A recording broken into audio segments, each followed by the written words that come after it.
Welcome to XNN Broadcasting, where the news is brought home to you. Returning to continue our discussion on the development of welfare in America is renowned author and political analyst Charles Peterson. Welcome back to the show, Professor. Well, thanks, Nicole. It's a pleasure to be here, and I'm excited about picking up where we last left off. We were last talking about the development of welfare in America being traced back to the Great Depression of the late 1920s.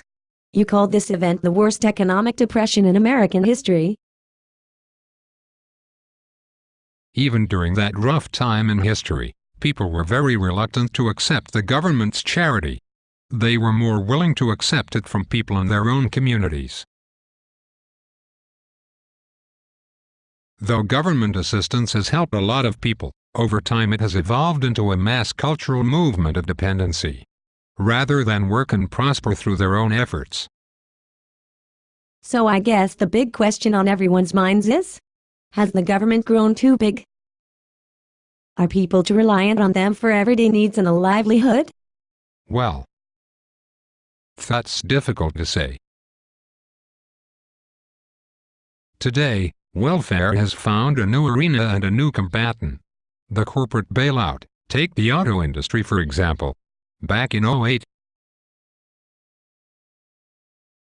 Then what you are saying, Professor, is that by not allowing the big three automotive companies to fail, it may have actually hurt the economy? Well, yes. The message to domestic car companies was very clear. You are too big to fail. What happens if more industries adopt this motto? The entire economy could be stopped dead in its tracks. I want to point out that just the other day, recent numbers were released that show change? Things will not change anytime soon, Nicole. Self-reliance and accountability must be a focus in raising our children. We must stop the finger-pointing and who is to blame. We must take personal responsibility for ourselves and our families. It all starts with a few people that decide to make a stand. So, just to recap what we discussed, politicians must take responsibility to lead the country. Don't forget that the average person must stand up and be accountable for their own actions.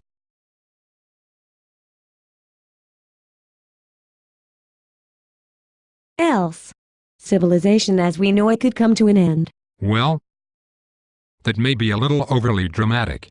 It's still a very serious matter. Well, that's all the time we have for today. Thank you, Professor, for spending some time with us all tonight. From XNN Broadcasting Station, we wish you Godspeed and good night.